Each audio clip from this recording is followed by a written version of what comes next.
कि दांत अच्छे हो, मुंह की सफाई अच्छी हो, अच्छी स्केलिंग हुई हुई हो, ब्रशिंग अच्छा करता हो, उसका कॉन्फिडेंस ही लेवल अलग होता है हंसने पे। जैसे आप माशाल्लाह हंसते हैं तो आपके साथ दिल करता है सब हंसें, मुस्कुराएं, स्माइल आपका एक मुझे लगता है हथियार है।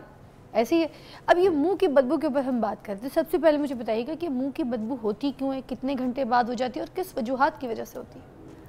अच्छा, इसकी सबसे जो मेजर जो कॉज़ है मुंह की बदबू, जिसको इंग्लिश में हेलिटोसिस भी कहते हैं, उसकी कॉज़ यही है कि हमारे दांतों में प्लैक और कैल्कुलस का जमा होना, यानी आम ज़बान में अगर देखा जाए तो मांसखुरा जिसे कहते हैं, वो अगर हमारे दांतों में फंसा हुआ होगा, उसकी वजह से सारी स्मेल प्रोड्यूस होती है। वो इसलिए होती है कि जब हम खाना खाते हैं तो कुछ फूड पार्टिकल्स हमारे दांतों में फंसे रह जाते हैं और उसके बाद वहाँ पे कैल्सिफिकेशन, हमारे स्लाइवा में कैल्शियम होता है, मैग्नीशियम होता है, वो उनकी डिपोजिशन होना शुरू हो जाती है, बैक्टीरियाज कॉलोनी बनाना शुरू कर देते हैं।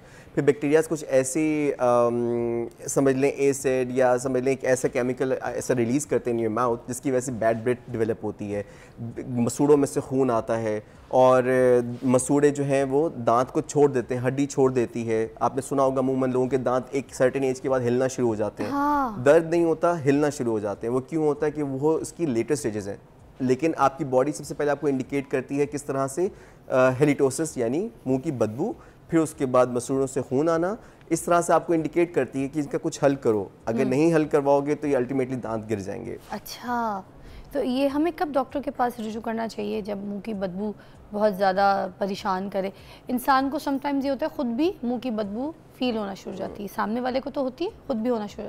हमने किस वक्त जाके डॉक्टर से रुजू करना है और पूछना है? देखिए, मुंह की बदबू एक ऐसी चीज़ है कि आपका पार्टनर भी होगा ना तो वो भी इग्नोर नहीं करेगा, उसको भी वो भी आपको ये बात इंडिकेट कर देगा, आपको खुद भी महसूस होना शुरू हो जाता है। जनरली आपकी बॉडी आपको इंडिकेट कर देती है कि कुछ अजीब सा है आपके मुंह में, जो कि जिसकी वजह से अननेचुरल स्मेल प्रोड्यूस हो रही है। तो उसका कुछ सोल्यूशन आप ये ड्राइनेस की वजह से भी होती है? ड्राइनेस की वजह से भी हो सकती है, लेकिन वो ड्राइनेस में जैसे शामिल है स्मोकिंग और अल्कोहल का इंटेक, इस तरह की चीज़ों की वजह से स्लाइवा प्रोडक्शन कम हो जाती है। अगेन, जब स्लाइवा कम होगा तो जो बैक्टीरियाज हैं उनकी जो एक तरह से जो आप समझ लें वॉशिंग या क्लींसिंग होती है, जो स्लाइवा करता है, वो उस प्रोसेस को स्लो डाउन हो जाएगा। वो स्लो डाउन होने की वजह से क्या होगा कि फिर हेलिटोसिस प्रोड्यूस होना शुरू हो जाता है। अच्छा, पेट की खराबी और मैदे की खराबी जो है, क्या वो भी बदबू कॉज करती है मुंह का? This is a very good question, क्योंकि हमारे पास जब भी पेशेंट्स आते हैं तो 90% वो ये सोच रहे होते हैं कि हम तो रोज़ ब्रश करते हैं, दिन में 2 दफ़ा 3 दफ़ा ब्रश करते हैं, लेकिन फिर भी हमारे मुंह से स्मेल आती है, तो हमारा कुछ स्टमक ही इशू है। लेकिन असल में ऐसा नहीं है। सबसे पहला जो मेजर कॉज होता है वो यही प्लैक एंड कैल्कुलस होता है, जो कि मसूड़ों में या दांतों में प्लैक डेवलप, मांसखुरा डेवलप होने की वजह से होता है।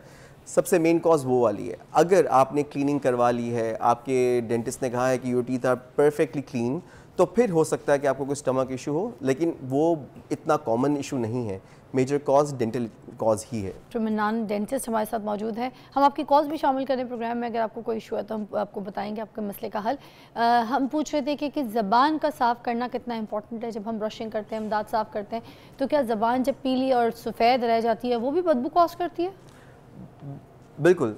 जो प्लैक है वो किसी भी सूरत में आपके दांतों में, ज़बान पे कहीं भी रह जाएगा तो वो, या मास्क हो रहा, वो आपका डेवलप करेगा, ये इसी स्मेल प्रोड्यूस करेगा। इसी तरह से जो हमारी टंग है उसके ऊपर सॉफ्ट प्लैक जमा हो जाता है। जब भी हम ब्रश करें उसके बाद टंग स्क्रैपर्स होते हैं, जो कि वो भी बहुत ऑनलाइन ईजिली मिलते हैं, वो टंग स्क्रैपर्स को यूज़ करें जिससे वो क्लीन करते हैं। कुछ लोग जुगाड़ करते हैं कि वो ब्रश को ही ज़बान पे कर देते हैं। इस्तेमाल करते हैं ना लोग, के ज़बान से साफ हो जाए। नहीं, कुछ साफ नहीं होती। क्यों कुछ लोग ब्रश करते हुए ही ज़बान पे ब्रश कर देते हैं, कर सकते हैं, लेकिन it is not a good thing. अच्छा। क्योंकि वो फिर आप कुछ आम बंदे को पता नहीं होता, वो बहुत ज़ोर से ज़बान को कर देता है, जिसकी वजह से ज़बान थोड़ी सी डैमेज हो जाती है या वो उसकी थिकनिंग होना शुरू हो जाती है। अच्छा। सो आइडियली टंग स्क्रैपर्स लहदा मिलते हैं, उसको आपने ज़बान बाहर निकाल के ब्रश करने के बाद आपने उसको इन वन डायरेक्शन मूव करना होता है। आपने टूथब्रश से नहीं करना, आपने ज़बान के प्रेफरेबली नो। ओके। टूथब्रश से प्रेफरेबली नो, ठीक है। बट टंग स्क्रैपर स्पेशलाइज होते ही हैं। कुछ व्हाट आई हैव सीन कि कुछ टूथब्रशेस के अंदर भी आ रहे हैं टंग स्क्रैपर्स, बैक साइड पे लगे, बैक साइड पे या उसकी वो ब्रश की बैक पे या उसकी हैंडल की साइड पे कहीं ना कहीं वो लगा देते हैं। हाँ। सो वो भी आप यूज़ कर सकते हैं। बिल्कुल वो ठीक है। बिल्कुल। अच्छा, और वो ऑफनली कब करना चाहिए? रोज़ ही जिस तरह से ब्रश करते हैं? जब आप ब्रश करते हैं उसके बाद ब्रश करते वक्त ही आप उसको भी कर दें। ग्रेट। कोई और ऐसी टिप आप बताना चाहेंगे? एक और चीज़ मैं पूछना चाही थी कि जैसे हम बाहर ट्रैवल करते हैं, मुल्क से बाहर जाते हैं, तो वहाँ पर वो छोटा वाला ब्रश होता है ना दांतों का, जो आप दांतों के मसूड़ों के साइड पे गम्स को साफ़ करने के लिए कोई चीज़ फंसी है, कोई डिपॉजिट हो गया तो उसको आप निकाल लेते हैं, ठीक है, छोटे छोटे ब्रशेज़ आते हैं। मैं अपने लिए भी लाई, फ़राल के लिए भी लेकर आई अभी भी।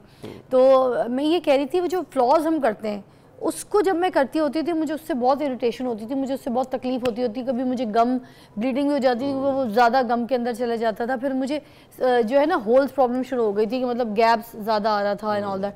बट जब से मैं ये ब्रशेज़ लेकर आई हूँ मेरा ये काम बड़ा ईजी हो गया। तो इसके बारे में भी कुछ बता दें कि what is the best, the flaws, वो वायर फिश वायर अच्छी है या ये जो छोटे छोटे ब्रशेज़ आते हैं? जो इंटरडेंटल ब्रश जो आप कह रही हैं इसे इंटरडेंटल ब्रश कहते हैं, राइट, ठीक है, सो दे आर रियली गुड। और लेकिन इसका एक प्रॉब्लम है, वो ये है कि जो आपके नीचे गम वाला एरिया सारा क्लीन तो हो जाएगा, लेकिन जहाँ पे आपका कॉन्टैक्ट एरिया, यहाँ जहाँ पे ये दो दांत आके आपस में ये टच कर रहे हैं, इस पॉइंट पे वो क्लीन नहीं कर पाएगा। और अमूमन कैविटीज यहीं से ही स्टार्ट होती है। तो उसको करने के लिए फ्लॉस भी जरूरी है। तो फ्लॉस को हमने गम तक फिर नहीं लेके जाना। अगर आप इंटरडेंटल ब्रश यूज कर रही हैं तो फिर आप बेशक उसको फ्लॉस को गम तक ना लेके जाएं। आप इंटरडेंटल ब्रश करें और उसके बाद फ्लॉस को सिर्फ कॉन्टैक्ट एरिया क्लीन करने के लिए रख लें। अरे वाह, ये सही है ना जी। और for that what you can use is कि वो जो बहुत कन्वीनियंट होते हैं, वो जो फ्लॉस पिक्स होती हैं जिसके आगे वो टूथपिक होती है लेकिन उसके आगे एक धागा लगा होता है। ठीक है। अगर आपने सिर्फ कॉन्टैक्ट एरियाज को ही क्लीन करना है तो वो आपके लिए बहुत कन्वीनियंट हो जाएगा। अच्छा, टूथपिक के साथ जो धागा अटका हुआ होता है ना, लेकिन वो गम तक ना लेके जाएगी। गम तक नहीं लेके जाए। कोई ऐसे टूथपेस्ट जो आपको लगता है मुंह की बदबू कॉज करते हैं, वो इस तरह के हमें नहीं यूज़ करने चाहिए, वो भी बता दें? नहीं, ऐसा कुछ नहीं है। डॉक्टर्स जो रेकमेंड करते हैं वो हर टाइप का टूथपेस्ट हम यूज़ कर सकते हैं, जिसमें फ्लेवर्ड वाले भी कर सकते हैं, मिंट फ्लेवर होते हैं, आपको पता है लेमन फ्लेवर्ड होते हैं, स्ट्रॉबेरी फ्लेवर्ड होते हैं, तो क्या हम ये वाले फ्लेवर्ड वाले भी कर सकते हैं यूज़ या नहीं? एक थोड़ा सा इसमें हम थोड़ा सा एक इन्फॉर्मेशन देना चाह रहा हूँ इस चीज़ में कि अमूमन जो आप एड्स देखती हैं ओवर द टीवी इंटरनेट, जो भी एड्स आते हैं ज़्यादातर वो टूथपेस्ट होते हैं जो कि मेडिकेटेड होते हैं। ऑफिशियली उनकी एड्स नहीं बनने चाहिए क्योंकि वो एक मेडिसिन है जो कि टूथपेस्ट की फॉर्म में है। अच्छा। जैसे कि सिरप होता है, क्या कहते हैं, दवाई टैबलेट्स होती हैं, हाँ। इसी तरह से वो टूथपेस्ट की फॉर्म में होते हैं। सो वो हर टूथपेस्ट हर पेशेंट के लिए रिकमेंडेड नहीं है। अगर कोई डेंटल इशू नहीं है, आपके डेंटिस्ट ने कहा है कि आपके डेंटल इश्यूज सारे क्लियर्ड हैं, तो आप हर्बल टूथपेस्ट यूज़ करें।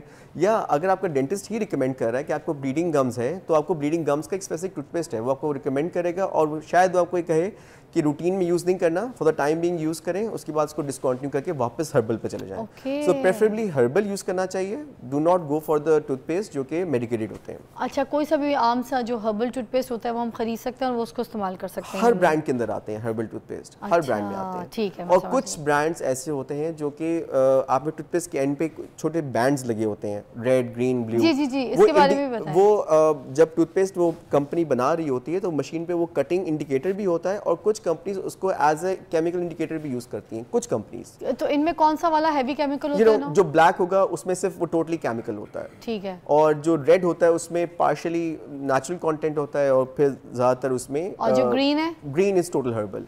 लेकिन not every company, there few of them जो कि इसको एज अ वो इस इंडिकेटर तो उन्होंने बनाना ही है। ठीक है। तो उसको इस चीज का भी इंडिकेट कर देते हैं। थैंक यू मन्नान, बहुत बहुत शुक्रिया, आपने हमें बहुत अच्छा गाइड किया, अच्छी तरीके से समझाया। आप अपने मुंह की बदबू का खास ख्याल रखिए ताकि आप अपनी ज़बान से तो लोगों को मार सकें मगर अपनी बदबू से किसी को न मारें। खास ख्याल कीजिएगा, आपकी पर्सनैलिटी, आपका लुक, आपका आउटलुक सब कुछ मैटर करता है। अगर आपके मुँह की बदबू है तो फिर आपका इंप्रेशन, आपका जो लुक सब कुछ है वो सब पानी फिर जाएगा।